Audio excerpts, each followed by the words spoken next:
Bugun sizlar bilan mana bu ikkinchi jumboqni yechimini ko'ramiz. Bu jumboqda mana bu katekchada sonlar berilgan, o'rtadagi katekchada so'roq belgisi turibdi. Mana shu so'roq belgisi o'rnidagi sonni topishimiz kerak. E'tibor berib qaraydigan bo'lsak, mana bu katekchalarda yozilgan sonlar ixtiyoriy bittasini qaraydigan bo'lsangiz, qaysidir sonning kvadrati. Misol uchun 49 ni oladigan bo'lsak, u 7 ning kvadrati, ya'ni 7 ko'paytirib 7 degani.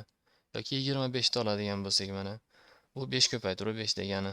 Yoki 81 u 9 ko'paytirib 9 degani. Endi shularni hammasini ketilar yozib olamiz, qaysi sonlarning kvadratligini. Xo'p, birdan boshlab mana bunday chap tomon bilan aylanib kelamiz. Xo'p, 1 ning kvadrati, 64 esa 8 ning kvadrati, 49 7 ning kvadrati, 9 3 ning kvadrati, 81 9 ning kvadrati, 25 5 ning kvadrati, 16 4 ning kvadrati, 36 6 ning kvadrati.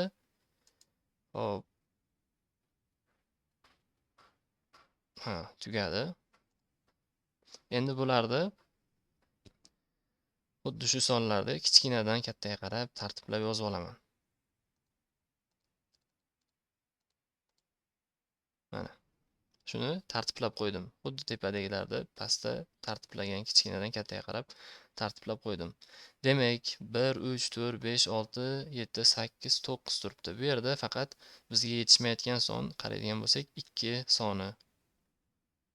Demak, shuni qizartirib qo'yaylik mana. 2 soni bu yerda yetishmayapti yoki bo'lmasa tushib qolgan desak ham bo'laveradi. Endi mana bu so'roq o'rniga nima yozamiz? 2 ni yozamizmi? Yo'q, 2 ni kvadratini yozamiz. Chunki katekchalardagi sonlar qaysidir sonlarning kvadratli, ya'ni mana shu sonlar kvadrati bo'lgani uchun mana bu so'roq o'rnida necha bo'lishi kerak? 2 ni kvadrati, ya'ni 4 bo'lishi kerak. Shuni kattaroq qilaylik. Bo'ldi.